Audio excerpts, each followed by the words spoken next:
ಗೃಹಲಕ್ಷ್ಮಿಯರ ಖಾತೆಗೆ ಗಣೇಶನ ಹಬ್ಬದ ಪ್ರಯುಕ್ತ 4,000 ಹಣ ಜಮಾ. ಹೌದು ಸ್ನೇಹಿತರೆ, 12 ಮತ್ತು 13ನೇ ಕಂತಿನ ಹಣ ಒಟ್ಟಿಗೆ 4,000 ಹಣವನ್ನ ಗೃಹಲಕ್ಷ್ಮಿಯರ ಖಾತೆಗೆ ಜಮಾ ಮಾಡ್ತಾ ಇದ್ದಾರೆ. ನಿಮಗೆ ಗೊತ್ತಿರಬಹುದು, ಈಗ 12ನೇ ಕಂತಿನ ಹಣಕ್ಕಾಗಿ ಪ್ರತಿಯೊಬ್ರು ಕಾಯ್ತಾ ಇದ್ದಾರೆ. 12ನೇ ಕಂತಿನ ಹಣ ಇವತ್ತು ಬರುತ್ತೆ, ನಾಳೆ ಬರುತ್ತೆ ಅಂತ ಲಕ್ಷ್ಮೀ ಹೆಬ್ಬಾಳ್ಕರ್ ಅವರು ಹೇಳ್ತಾನೆ ಇದ್ದಾರೆ. 11ನೇ ಕಂತಿನ ಹಣ ಬಿಡುಗಡೆ ಮಾಡಿ 4 ದಿನದಲ್ಲೇ ಬರುತ್ತೆ, 1 ವಾರದಲ್ಲೇ ಬರುತ್ತೆ ಅಂತ ಹೇಳಿದ್ರು. ಮತ್ತೆ ಕಳೆದ ತಿಂಗಳಲ್ಲೇ ಬರುತ್ತೆ ಅಂತ ಹೇಳಿದ್ರು. ಈಗ ಕೊನೆಗೂ ಸೆಪ್ಟೆಂಬರ್ ತಿಂಗಳ ಬಂತು, ಇನ್ನು 12ನೇ ಕಂತಿನ ಹಣ ಬಂದಿಲ್ಲ. ಆದ್ರೆ ಮೊನ್ನೆ ತಾನೇ ಒಂದು ಹೊಸ ಅಪ್ಡೇಟ್ ಅನ್ನ ಕೊಟ್ಟಿದ್ದಾರೆ. ಗಣೇಶನ ಹಬ್ಬಕ್ಕೆ ಗೃಹಲಕ್ಷ್ಮಿಯರ ಖಾತೆಗೆ 12 ಮತ್ತು 13ನೇ ಕಂತಿನ ಹಣ 4,000 ಹಣ ಜಮಾ ಆಗುತ್ತಂತ. ಹಾಗಾದ್ರೆ ಇದರ ಒಂದು ಹೊಸ ಅಪ್ಡೇಟ್ ಅನ್ನ ನಿಮ್ಗೆ ತಿಳಿಸ್ಕೊಡ್ತಾ ಇದ್ದೀನಿ. ಇವತ್ತಿನಿಂದ ನಿಮ್ಮ ಖಾತೆಗಳಿಗೆ 4,000 ಹಣ ಜಮಾ ಆಗ್ತಾ ಇದೆಯಾ, ಇವತ್ತ ಮತ್ತೆ ನಾಳೆ 4,000 ಹಣ ಬರುತ್ತಾ ಅನ್ನೋದ್ರ ಬಗ್ಗೆ ಇಲ್ಲಿ ಹೊಸ ಅಪ್ಡೇಟ್ ಬಂದಿದೆ. ಪ್ರತಿಯೊಬ್ಬ ಗೃಹಲಕ್ಷ್ಮಿಯರು ವಿಡಿಯೋನ ಪೂರ್ತಿಯಾಗಿ ನೋಡಿ, ಆದಷ್ಟು ಮಂದಿಗೆ ಮಾಹಿತಿಯನ್ನ ಶೇರ್ ಮಾಡಿ. ಹೌದು ಸ್ನೇಹಿತರೆ, ಗಣೇಶನ ಹಬ್ಬದ ಪ್ರಯುಕ್ತ ನಿಮ್ಮ ಖಾತೆಗಳಿಗೆ 4,000 ಹಣ ಜಮಾ ಆಗ್ತಾ ಇದೆ. ಕಾಯ್ತಾ ಇದ್ರು 12ನೇ ಕಂತಿನ ಹಣ ಇವಾಗ ಬರುತ್ತೆ, ನಾಳೆ ಬರುತ್ತೆ ಅಂತ. ಯಾಕಂದ್ರೆ ನಿಮ್ಗೆ ಗೊತ್ತಿರ್ಬೋದು, ಒಂದು ಕಂತು ಹಾಕಿದ ನಂತರ ಮತ್ತೆ ಒಂದು ತಿಂಗಳ ಹಣನೇ ಬರ್ತಾ ಇಲ್ಲ. ಈಗ 11ನೇ ಕಂತಿನ ಹಣ ಹಾಕಿ 1 ತಿಂಗಳಾಗ ಬಂತು, ಮತ್ತೆ 12ನೇ ಕಂತಿನ ಹಣ ಬಂದೇ ಇಲ್ಲ. ಲಕ್ಷ್ಮೀ ಹೆಬ್ಬಾಳ್ಕರ್ ಅವರು ನೋಡಿದ್ರೆ 12 ಮತ್ತು 13ನೇ ಕಂತಿನ ಹಣ ಒಟ್ಟಿಗೆ 4,000 ಹಾಕ್ತಿವಿ ಅಂತ ಹೇಳ್ತಾ ಇದ್ದಾರೆ.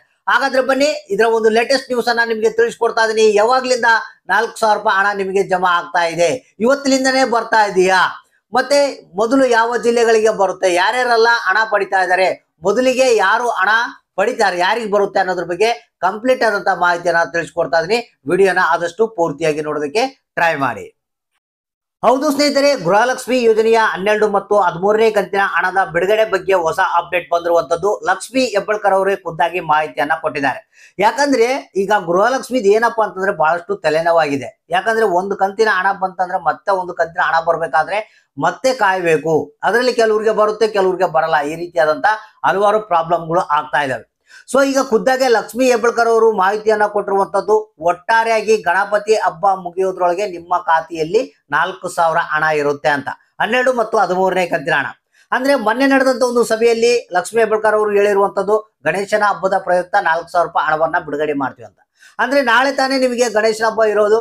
ಸೊ ಇವತ್ತಿನಿಂದನೇ ನಿಮ್ಮ ಖಾತೆಗಳಿಗೆ ಹಣ ಜಮಾ ಆಗುವಂತ ಸಾಧ್ಯತೆ ಇದೆ. ನಿಮಗೆ ಮಧ್ಯಾಹ್ನದ ಮೇಲ್ಪಟ್ಟ ಆಗ್ಬೋದು, ನಾಳೆ ಆಗ್ಬೋದು, ಅಥವಾ ಸೋಮವಾರ ದಿನ ಆಗ್ಬೋದು. ಅಂದ್ರೆ ಯಾಕೆ ಈ ತರ 3 ದಿನಗಳನ್ನ ಹೇಳ್ತಾ ಇದೀನಪ್ಪ ಅಂತಂದ್ರೆ, ಬ್ಯಾಂಕ್ ಪ್ರಾಸೆಸ್ ನಿಮ್ಗೆ ಗೊತ್ತಿದೆ. ಸೊ ಇವಾಗ ಮಹಿಳಾ ಮತ್ತು ಮಕ್ಕಳ ಕಲ್ಯಾಣ ಅಭಿವೃದ್ಧಿ ಇಲಾಖೆ ಬ್ಯಾಂಕಿಗೆ ರಿಲೀಸ್ ಮಾಡಿದ್ರೆ ಫಂಡ್ ಅನ್ನ, ಬ್ಯಾಂಕ್ನವ್ರು ನಿಮ್ಮ ಖಾತೆಗೆ ರಿಲೀಸ್ ಮಾಡೋದಕ್ಕೆ ಮತ್ತೆ 1 ದಿನ 2 ದಿನ ಅಥವಾ 3 ದಿನ ಟೈಮ್ ತಗೊಳುತ್ತೆ. ಸೊ ಈಗಾಗಲೇ ಲಕ್ಷ್ಮೀ ಹೆಬ್ಬಾಳ್ಕರ್ ಅವರು ತಿಳಿಸಿರುವ ಹಾಗೆ ಹಣವನ್ನ ನಾವು ಬ್ಯಾಂಕ್ ಗಳಿಗೆ ಟ್ರಾನ್ಸ್ಫರ್ ಮಾಡಿದ್ವಿ, ನಿಮ್ಮ ಖಾತೆಗಳಿಗೆ ಬರೋದೊಂದೇ ಬಾಕಿ ಅಂತ ಹೇಳ್ತಾ ಇದ್ದಾರೆ. ಸೊ ಇಲ್ಲಿ ಹಾಲಿಡೇಗಳನ್ನ ನಾವು ಹಾಲಿಡೇಸ್ ಅನ್ನ ಲೆಕ್ಕ ಹಿಡಿದ್ರೆ ಇವತ್ತಿನಿಂದನೇ ಬರುವಂತ ಸಾಧ್ಯತೆ ಇದೆ. ಇವತ್ತ ಮಧ್ಯಾಹ್ನದಿಂದ ನಿಮ್ಮ ಖಾತೆಗಳಿಗೆ ಹಣ ಜಮಾ ಆಗ್ಬಹುದು. ಒಂದ್ ವೇಳೆ ಇವತ್ತಾಗಿಲ್ಲ ಅಂದ್ರೆ ನಾಳೆ ಆಗ್ಬಹುದು. ಯಾಕಂದ್ರೆ ಬ್ಯಾಂಕ್ ಇವತ್ತು ರಿಲೀಸ್ ಮಾಡಿದ್ರೆ ನಾಳೆ ನಿಮ್ಮ ಖಾತೆಗೆ ಜಮಾ ಆಗುವಂತ ಸಾಧ್ಯತೆ ಇದೆ. ಒಂದ್ ವೇಳೆ ಇವತ್ತೇನಾದ್ರೂ ನಿಮ್ಮ ಖಾತೆಗೆ ಹಣ ಜಮಾ ಆಗಿಲ್ಲ ಅಂದ್ರೆ ವೇಟ್ ಮಾಡಿ, ನಿಮಗೆ ಮತ್ತೆ ಒಂದು ವರ್ಕಿಂಗ್ ಡೇ ಏನಿರುತ್ತೆ ಅವಾಗ ನಿಮ್ಮ ಖಾತೆಗಳಿಗೆ ಈ ಒಂದು ಹಣ ಜಮಾ ಆಗುತ್ತಂತ ಲಕ್ಷ್ಮೀ ಹೆಬ್ಬಾಳ್ಕರ್ ಅವರೇ ಖುದ್ದಾಗಿ ಮಾಹಿತಿಯನ್ನ ಕೊಟ್ಟಿರುವಂತದ್ದು.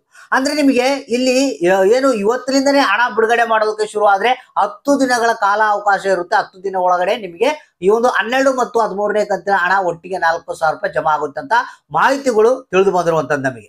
ಸೊ ಹಾಗಾದ್ರೆ ನೀವು ಇವತ್ತಿನಿಂದ ನಿಮ್ಮ ಅಕೌಂಟ್ ಅನ್ನ ಚೆಕ್ ಮಾಡ್ತಾ ಇರಿ. ಯಾರಿಗೆ ಈ ಒಂದು 12 ಮತ್ತು 13ನೇ ಕಂತಿನ ಹಣ ಬಂತು ಅನ್ನೋದನ್ನ ತಪ್ಪದೆ ಕಮೆಂಟ್ ಬಾಕ್ಸ್ ಮುಖಾಂತರ ತಿಳಿಸಿ. 2,000 ಬಂತ ಅಥವಾ 4,000 ಬಂತ ಅನ್ನೋದನ್ನ ತಪ್ಪದೆ ನಮಗೆ ಕಮೆಂಟ್ ಬಾಕ್ಸ್ ಮುಖಾಂತರ ತಿಳಿಸಿ.